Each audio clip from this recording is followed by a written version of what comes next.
Halo semuanya, Selamat siang semuanya. perkenalkan nama saya Muhammad Reza Putra. Perkenalkan, nama saya Muhammad Daud. Perkenalkan, nama saya William Lenardi.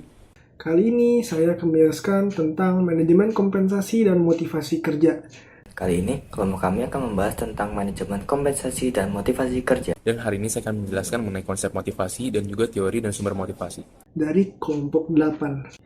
Jadi kompensasi karyawan itu mencakup semua bentuk pembayaran yang diberikan kepada karyawan dan yang timbul dari pekerjaan mereka. Kompensasi ini memiliki dua komponen utama, yaitu pembayaran finansial langsung dan pembayaran finansial tidak langsung. Jadi pada gilirannya itu ada dua cara dasar untuk melakukan pembayaran finansial langsung pada karyawan, berdasarkan kenaikan waktu dan berdasarkan kinerja. Jadi pembayaran berdasarkan waktu itu masih menjadi dasar dari sebagian besar rencana pembayaran di perusahaan-perusahaan yang ada. Pekerjaan kerah biru dan pekerjaan administrasi menerima upah per jam atau per hari. Misalnya, yang lainnya seperti manajer atau desainer web itu cenderung digaji dan dibayar mingguan, bulanan, ataupun bahkan tahunan. Opsi pembayaran langsung kedua adalah membayar berdasarkan kinerja. Jadi misalnya upah borongan mengaitkan kompensasi dengan jumlah produksi atau jumlah barang yang dihasilkan pekerja. Komisi penjualan atau kompensasi berbasis kinerja lainnya. Dalam hal ini berbasis penjualan. Jadi di sini saya akan menjelaskan tentang peran kompensasi bagi karyawan dan organisasi. Yang pertama itu bagi karyawan. Yang pertama itu ada motivasi, yaitu kompensasi yang adil dan kompetitif dapat menjadi sumber motivasi bagi karyawan. Mereka merasa dihargai dan termotivasi untuk mencapai hasil terbaik. Yang kedua itu adalah kesejahteraan ekonomi. Kompensasi adalah sumber pendapatan utama bagi karyawan yang memungkinkan mereka untuk memenuhi kebutuhan dasar dan meningkatkan kualitas hidup mereka. Yang ketiga itu adalah penghargaan. Kompensasi dapat digunakan sebagai alat penghargaan untuk menghargai kinerja unggul dan kontribusi khusus dari karyawan. Yang keempat yang terakhir adalah retensi karyawan. Jadi kompensasi yang kompetitif dapat membantu organisasi mempertahankan karyawan berbakat dan berpengalaman. Ini mengurangi risiko kehilangan bakat ke pesaing. Berikutnya saya akan menjelaskan tentang peran kompensasi bagi organisasi. Yang pertama itu adalah rekrutmen dan seleksi. Kompensasi yang kompetitif dapat membantu menarik calon karyawan berkualitas tinggi dalam proses rekrutmen dan seleksi. Yang kedua adalah kinerja karyawan. Jadi kompensasi yang sesuai dengan kinerja dapat meningkatkan motivasi dan produktivitas karyawan, yang pada gilirannya meningkatkan kinerja organisasi. Yang ketiga adalah keamanan dan kepatuhan. Jadi memastikan bahwa kompensasi mematuhi hukum dan peraturan yang berlaku adalah tanggung jawab penting bagi perusahaan atau bagi organisasi. Yang keempat adalah kesejahteraan organisasi. Jadi kompensasi yang bijaksana dan terencana dapat membantu organisasi mencapai tujuan keuangan jangka panjangnya dengan memastikan efisiensi dan keberlanjutan. Yang terakhir, yang kelima adalah persepsi publik dan reputasi. Kompensasi yang adil dan transparan dapat mempengaruhi citra organisasi di mata masyarakat dan karyawan, yang dapat mempengaruhi kemampuan organisasi untuk menarik bakat dari pelanggan. Berikutnya saya akan menjelaskan tentang kebijakan kompensasi. Kebijakan kompensasi adalah serangkaian pedoman dan prinsip yang ditetapkan oleh sebuah organisasi untuk mengatur bagaimana karyawan akan diberi imbalan dan penggantian atas kontribusi mereka terhadap perusahaan. Kebijakan ini berfungsi sebagai kerangka kerja untuk pengambilan keputusan terkait kompensasi dan mencerminkan nilai-nilai, tujuan, dan strategi organisasi. Sistem kompensasi yang baik harus dapat menciptakan keadilan, baik dilihat dari sisi tenaga kerja maupun dari sisi manajemen. Tenaga kerja menilai bahwa kompensasi yang diterima sebanding dengan tanggung jawab atas pekerjaannya. Dan perusahaan menilai bahwa kontribusi tenaga kerja terhadap pencapaian sasaran perusahaan cukup memadai sebanding dengan kompensasi yang dibayar perusahaan. Di samping itu juga kompensasi juga harus menarik calon tenaga kerja untuk bergabung menjadi tenaga kerja perusahaan dan mendorong tenaga kerja termotivasi untuk bekerja dengan baik sehingga dapat memberikan kontribusi yang optimal.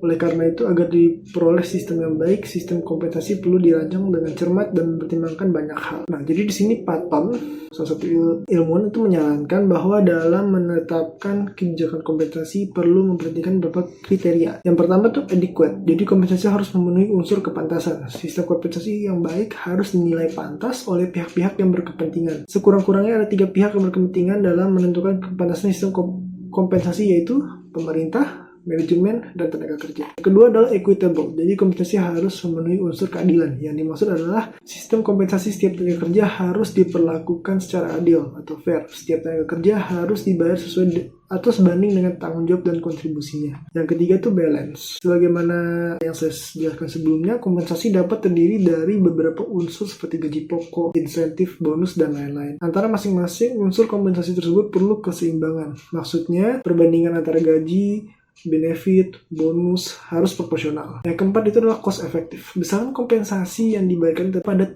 tenaga kerja tidak boleh terlalu tinggi, sehingga melebihi kemampuan keuangan perusahaan. Demikian juga sebaliknya tidak boleh terlalu rendah. Yang kelima adalah secure. Kompensasi harus dapat menjadikan tenaga kerja merasa aman dalam memenuhi kebutuhan hidupnya. Yang keenam adalah incentive providing.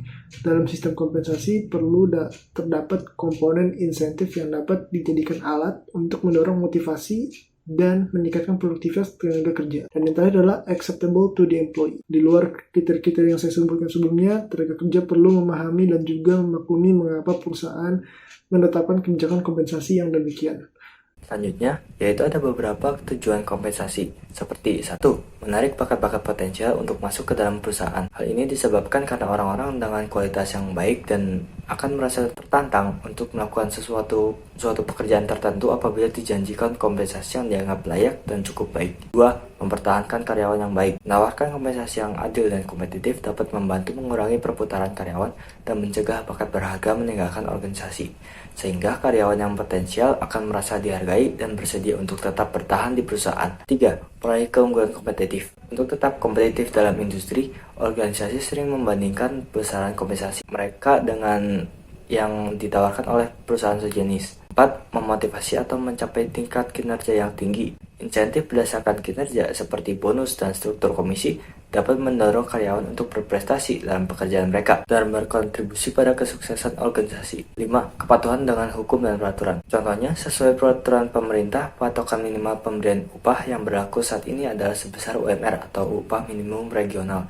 Maka perusahaan harus memberikan kompensasi kepada karyawannya minimum sebesar UMR tersebut. 6. Memudahkan sasaran strategis. Kompensasi dapat digunakan oleh perusahaan untuk mencapai sasaran ini dan dapat juga dipakai untuk mencapai sasaran strategis lainnya seperti pertumbuhan yang pesat, keberlangsungan hidup, dan inovasi.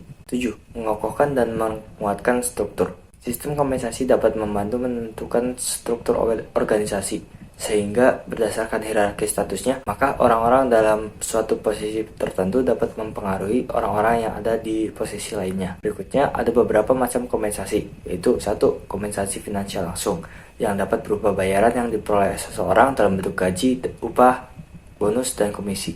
2. Kompensasi finansial tidak langsung, dapat disebut tunjangan yang meliputi semua imbalan finansial yang tidak tercakup dalam kompensasi finansial langsung, seperti tunjangan pensiun, jaminan kesehatan, fasilitas kerja, dan berbagai macam asuransi. 3. Kompensasi non-finansial, terdiri dari kepuasan yang diperoleh seseorang dari pekerjaan itu sendiri, atau dari lingkungan psikologis dan atau fisik di mana orang itu bekerja. Lalu, kompensasi juga memiliki prinsip, yaitu yang pertama, prinsip keadilan individual. Seorang karyawan akan menentukan keadilan dari kompensasi yang diterimanya dengan membandingkan kompensasi yang diterimanya dengan input yang dimilikinya. 2. Prinsip keadilan internal. Dari konsep ini diharapkan seorang pemimpin akan memberikan kompensasi yang sama untuk pekerjaan yang memiliki nilai yang sama. 3. Prinsip keadilan eksternal yang ditetapkan berdasarkan penetapan tingkat kompensasi yang diberikan pesaing pada pekerjaan yang sejenis. Lalu yang terakhir, kompensasi memiliki 2 asas, yaitu 1. Asas adil, di mana besarnya kompensasi harus sesuai dengan prestasi kerja, jenis pekerjaan, resiko pekerjaan, tanggung jawab, dan jabatan. 2. Asas layak dan wajar. Suatu kompensasi harus disesuaikan dengan kelayakannya dan dapat memenuhi kebutuhan karyawannya pada tingkat normatif yang ideal.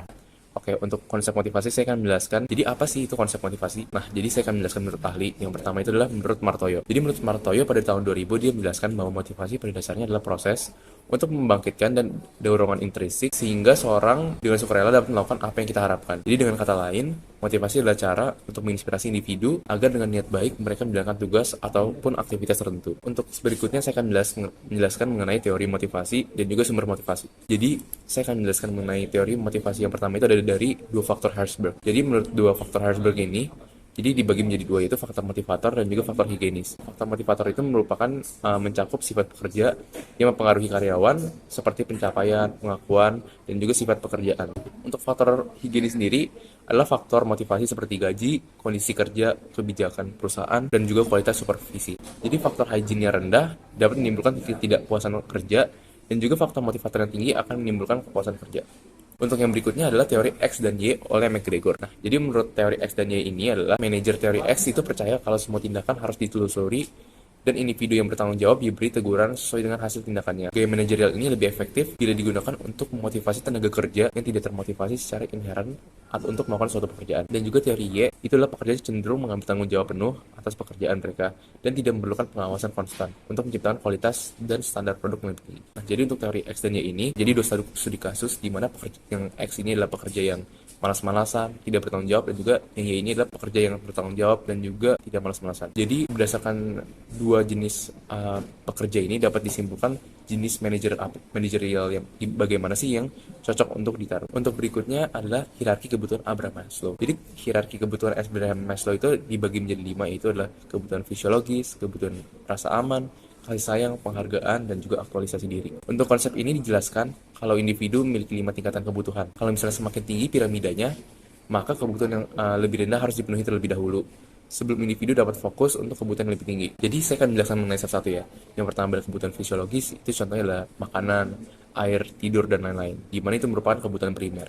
Untuk yang kedua ada kebutuhan keamanan, seperti kesejahteraan, finansial, perlindungan fisik. Untuk yang ketiga adalah kebutuhan sosial, seperti hubungan dengan orang lain. Yang keempat adalah kebutuhan harga diri, seperti pengakuan, penghargaan, rasa harga diri. Dan yang kelima adalah kebutuhan self-actualization, seperti pencapaian pribadi, pengembangan potensi. Untuk berikutnya saya akan menjelaskan mengenai taktik motivasi kerja pegawai. Jadi untuk taktik motivasi kerja pegawai, yang pertama saya telah menyimpulkan ada 4 ya yang saya tulis sendiri, yaitu ada yang pertama penerapan bonus tahunan. Jadi untuk motivasi kerja pegawai kita dapat memberikan bonus tahunan untuk agar pekerja dapat bekerja lebih giat. Untuk kedua ada tantangan dan pengakuan. Jadi pengakuan itu sangat diperlukan oleh pegawai sehingga mereka merasa kerja mereka itu berhasil, dan juga tantangan yang terlalu mudah akan membuat pekerja merasa terbosan. Untuk selanjutnya ada keteladanan pimpinan. Jadi keteladanan pemimpin dapat memotivasi pekerja sendiri. Misalnya pemimpinnya memiliki teladan yang baik, maka cenderung pekerja akan coba mengikuti keteladanan pemimpin tersebut. Dan yang terakhir adalah dukungan dalam pengembangan karir. Berikut yang dapat saya sampaikan demikian. Terima kasih. Sekian video presentasi dari kelompok kami. Sekian dari kelompok kami, terima kasih.